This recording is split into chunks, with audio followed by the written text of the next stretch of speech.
قرآن کریم چونکہ آپ صلی اللہ علیہ وسلم کے زمانے میں ایک مرتبہ نازل نہیں ہوا، آہستہ آہستہ کر کے 23 سال کے عرصے میں نازل ہوا، جیسا کہ میں نے کل بھی بتایا تھا، اس سے پہلے بھی بتایا تھا۔ تو اللہ تبارک و تعالیٰ نے اس قرآن پاک کی حفاظت کا ذمہ خود لیا ہے۔ قرآن کریم کے اندر اللہ تبارک و تعالیٰ نے ارشاد فرمایا کہ ہم نے ہی اس قرآن کریم کو نازل کیا، وَإِنَّا لَهُ لَحَافِظُونَ، اور ہم ہی اس کی حفاظت کی ذمہ لیتے ہیں۔ اور آپ صلی اللہ علیہ وسلم کے زمانے میں قرآن کریم کی حفاظت کس طرح ہوتی تھی؟ تو آپ صلی اللہ علیہ وسلم کے اوپر جب قرآن کریم اترتا تو آقا علیہ السلام اس کو پڑھنا شروع کر دیتے۔ ابتدائی زمانہ نبوت میں شروع میں آقا علیہ السلام پڑھنا شروع کر دیتے۔ تو اللہ تبارک و تعالیٰ نے سورہ قیامہ کے اندر آیت کریمہ نازل کر کے حضور صلی اللہ علیہ وآلہ وسلم کو منع فرما دیا کہ اے پیغمبر، جب وحی نازل ہو تب آپ وحی کو غور سے سنا کریں، پڑھا نہ کریں، کیونکہ اللہ تبارک و تعالیٰ کا آپ پر اتنا زیادہ کرم ہے اور اللہ نے آپ کو اتنا بہترین حافظہ عطا کر دیا ہے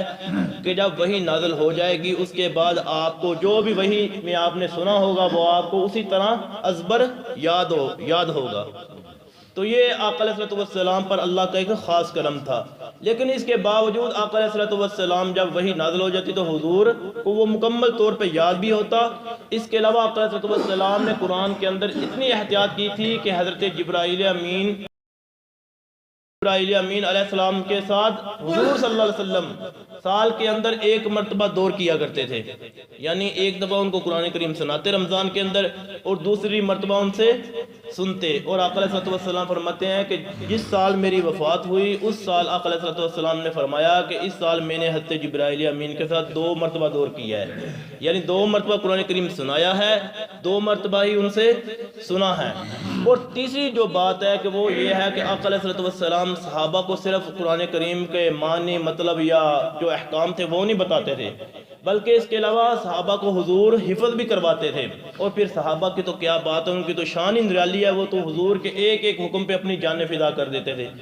اپنے بیوی بچے گھر بار مال جائیداد سب کچھ چھوڑ کر قرآن کریم کو حفظ کرنے کے لیے تیار رہتے تھے۔ حتیٰ کہ روایات کے اندر کتابوں کے اندر یہ بات بھی ملتی ہے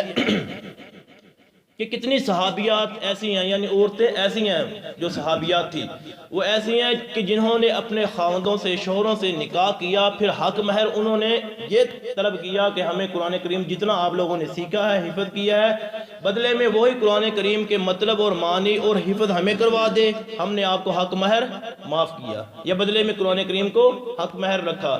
اسی طرح حضرت عبادہ بن صامت، یہ ایک انصاری صحابی ہیں رضی اللہ تعالی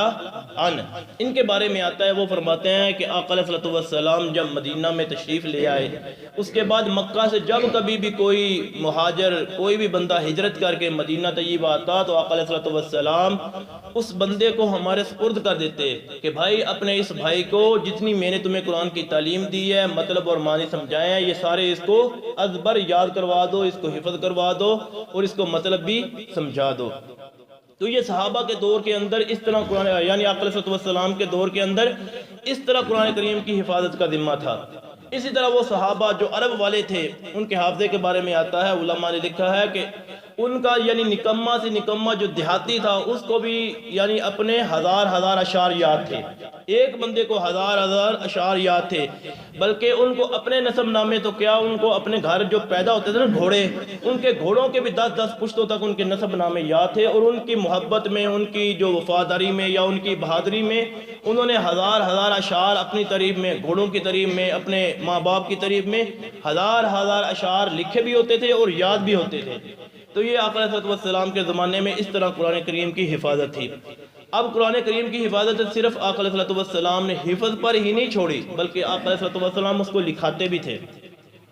حضرت زید بن ثابت رضی اللہ تعالیٰ فرماتے ہیں کہ آقا علیہ السلام پر جب بھی وحی نازل ہوتی تو آقا علیہ السلام مجھے بلاتے اور بلانے کے بعد کہتے کہ زید یہ کلمات لکھ لے۔ حضرت زید بن ثابت فرماتے ہیں کبھی میں ہڈی کے اوپر لکھتا، کبھی میں پتوں کے اوپر لکھتا، کبھی کوئی اور چیز مل جاتی تو اس کے اوپر جو آقا علیہ السلام فرماتے میں وہی قرآن کریم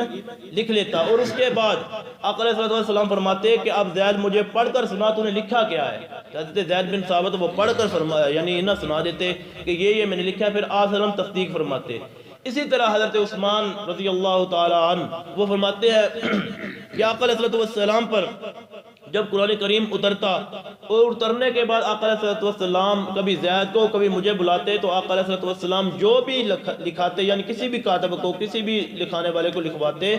تو آقا علیہ الصلوۃ والسلام یہ تاکید بھی فرماتے کہ یہ آیتیں فلاں سورت کی فلاں آیت کے بعد فلاں آیتوں سے پہلے یا فلاں جگہ پہ لکھنی ہے۔ تو یہ ساری صورتحال آقا علیہ الصلوۃ والسلام نے حفظ پر بھی زور دیا کہ قرآن کریم کو حفظ بھی کرو، صحابہ کو اس کی ترغیب بھی دی، صحابہ نے حفظ بھی کیا، اور آقا علیہ الصلوۃ والسلام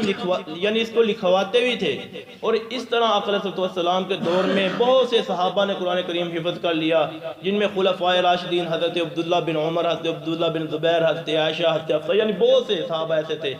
اور اس کے علاوہ آقا علیہ الصلوۃ والسلام کے دور میں قرآن کریم کا ایک نسخہ بھی تیار ہو گیا، لیکن وہ متفرق تھا، یعنی کوئی ہڈی پہ لکھا ہوا تو کسی کے گھر میں، کوئی پتوں پہ لکھا ہوا تو کسی صحابی کے پاس، کوئی کاغذ پہ لکھا ہوا تو کسی اور صحابی کے پاس، یعنی موجود نہیں تھا ایک جگہ، لیکن موجود تھا کہ متفرق طریقے سے الگ الگ